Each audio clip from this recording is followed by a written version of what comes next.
Bad news. All the coronavirus and now an increase in cases.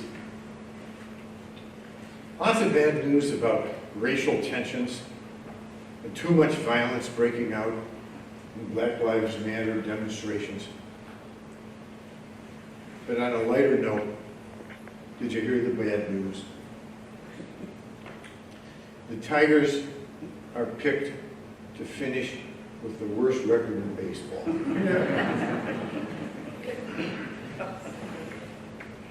Needless to say, the Tigers are saying, just wait and see. And I confess, I haven't heard who's supposed to win it all. Because it could be the Tigers, of course. Right? But you know, with so few sports going on, we just haven't heard a lot of, we're number one. We're number one.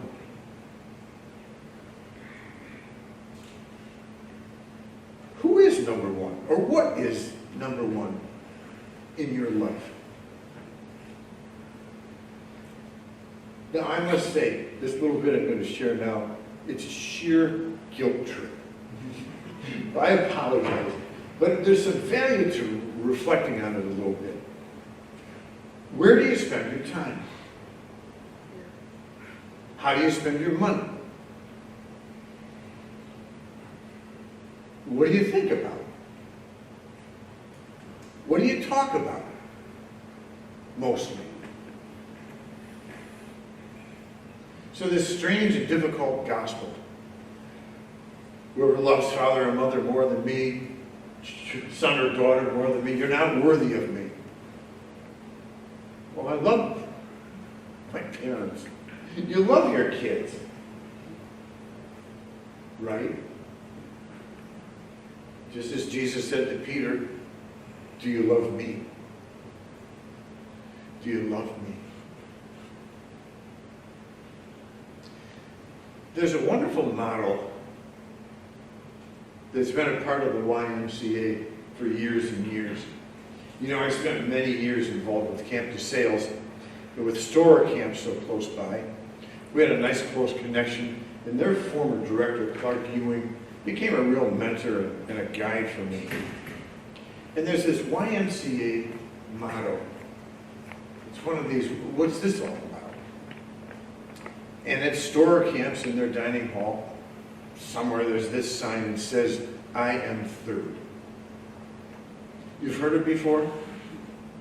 Many people have. I am third. I am third.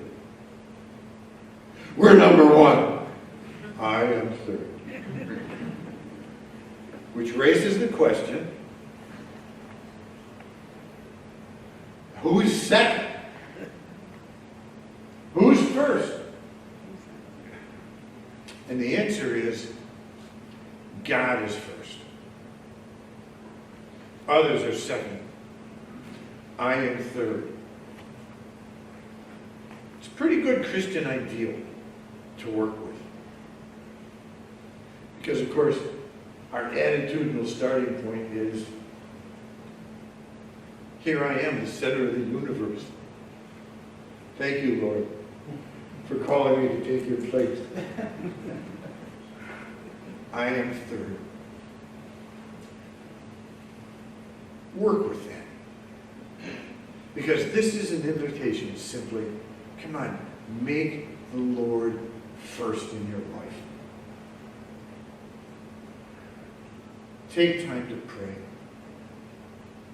Take time to listen. I don't think many of us talk about God very often. I get to preach about Him all the time. In a Bible study, certainly in an Alpha experience. But when you drive home today, see if you can talk about your experience at Mass.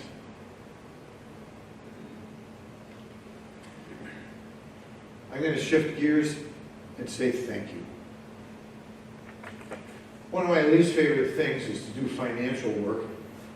And this week, Jeannie plunked down this draft of a financial report and said, would you go through this? We have to contact and get it to the finance committee. The next morning, she said, how you doing on the financial report? And I said, oh, I'll get right on it. Well, I was amazed to discover that however these donations are coming in, we're right on track with your generous donations. Thank you. Thank you. Thank you. Thank you for your generosity with St. Vincent de Paul, the Blue Wagon Food Drive. Thank you for your involvement in the DSA. I have to look at some figures here. Our parish goal is about $53,250, and we're at about $31,500. 179 parishioners have participated. In the pews, there are DSA envelopes that look a lot like this. There are no pens there because we don't want to spread any violence. But if you haven't been able to be involved yet, please take one. If you can't give much, please give a little. I would love to be the first parish in the diocese that had 99% participation. I could just see it.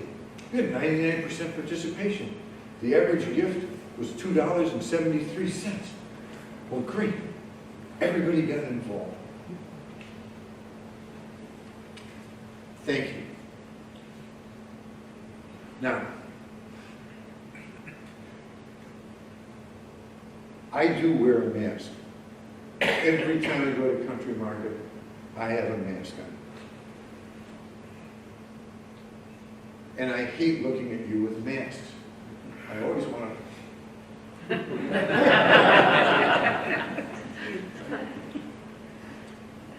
With this beautiful story about a woman who offers hospitality to a prophet.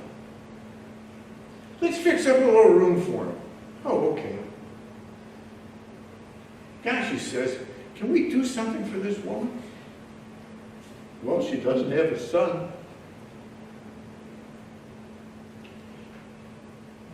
Hospitality really is its own reward. But it's a beautiful story about amazing rewards for hospitality. Even in the gospel, you just give a cup of cold water to someone because they're a disciple, you will not lose your reward. Friends, keep being welcoming. If you don't recognize somebody, well, introduce yourself. And they might say, well, it's Bill. Oh, they didn't recognize you under that mask. But they might say, well, thanks, we're new here. Your welcome is so powerful. Please keep it up and crank through the darn masks. And keep messing around with that little question. Who or what really is number one in my life? I know who it should be. Lord, help me to get there. May God bless us all.